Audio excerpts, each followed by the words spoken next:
Monsieur Parisien. Bonsoir. Bonsoir. Écoutez, on est retombé sur un reportage de nos collègues de Découverte qui date de 2016. C'était tout de suite après le grand feu de Fort McMurray.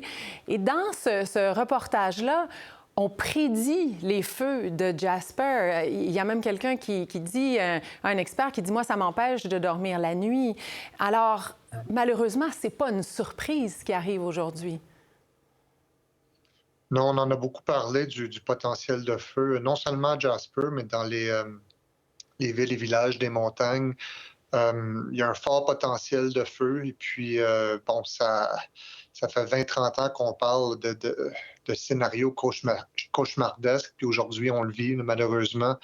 Ça vient nous chercher là, dans l'Ouest parce qu'on connaît bien le village de Jasper. On connaît l'équipe des feux de Parc Canada. On ressent un peu leur désarroi, leur stress, leur tristesse. Donc, ça, ouais, c'est pas une belle journée. Et pourquoi Jasper, cette région-là en particulier, était prédisposée à de tels feux? Ouais, ben pour un grand feu, il y a vraiment 3 éléments importants. Des allumages. Puis, il y a eu pas mal de foudre dans la dernière semaine à Jasper. Il y a la météo. Puis il y a une météo des feux, là, comme on dit, qui peut être assez sévère à Jasper. Dans les montagnes en général, parce que les montagnes canalisent les vents, puis ça peut faire des grands vents qui sont très imprévisibles.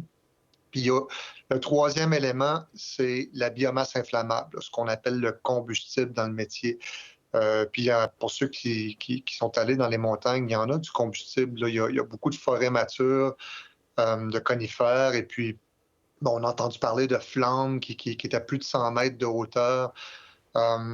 C'est vraiment un feu qui a brûlé avec une intensité folle. Et quand on regarde le paysage aussi, au fil des ans, on a beaucoup combattu ces feux-là avec succès, mais justement, on se retrouvait avec, comme vous dites, beaucoup de combustible. Mhm. Ouais, ben vers la fin il y a quand même une historique intéressant à Jasper, dans les parcs des montagnes, puis un peu partout dans l'Ouest, finalement, c'est que vers la fin du 19e, début 20e siècle, les feux étaient illégaux. Donc, on ne pouvait plus allumer de feu. Donc, les feux culturels autochtones ou les brûlages qu'on faisait, les brûlages que les agriculteurs faisaient, euh, et puis les feux naturels, on a essayé d'éliminer les feux du paysage. Donc, on se retrouve un peu avec les conséquences d'un siècle de politique d'élimination des feux.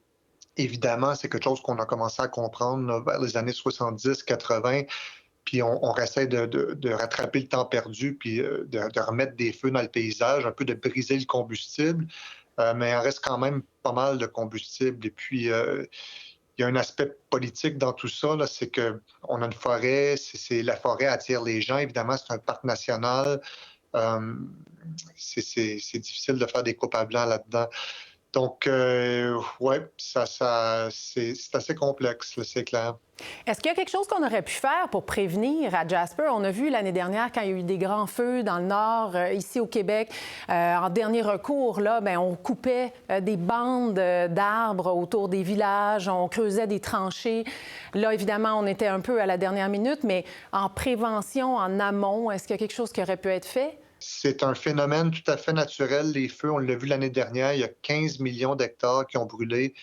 Le feu fait partie des écosystèmes. Depuis la retraite des glaciers, ces forêts-là, la végétation a coévolué avec le feu. Et puis nous, là-dedans, il faut apprendre à vivre avec ces feux-là. Et pour la suite des choses, Monsieur Parisien, il va y avoir du reboisement, on devine peut-être. Est-ce qu'on a tendance à reboiser? Là, dans ce cas-ci, c'est un parc, mais quand c'est des zones qu'on veut exploiter commercialement, on a tendance à reboiser avec des espèces qui valent plus cher sur le marché, mais c'est pas tout à fait en respect avec le cycle naturel de la forêt. Normalement, ce serait des feuillus.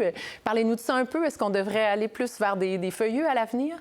En effet, dans certaines des vallées, dans les montagnes, c'est pas comme on voit dans nos forêts nordiques. Il y avait plutôt une mosaïque de forêts de conifères, de forêts de feuillus, d'habitats complètement ouverts, là, de la prairie, des arbustés. Et puis cette mosaïque-là était maintenue en partie par les feux naturels, mais aussi dans certains coins des Rocheuses par des feux anthropiques. notamment des brûlages culturels là, qui étaient très fréquents. Et puis ces brûlages culturels-là attiraient la faune, encourageaient des plantes médicinales, mais nous protégeaient aussi. Donc, c'est à voir ce que l'avenir va nous amener, mais ouais, on est vraiment, vraiment pas rendu là. Mais je vous remercie beaucoup, Monsieur Parisien. Fort intéressant.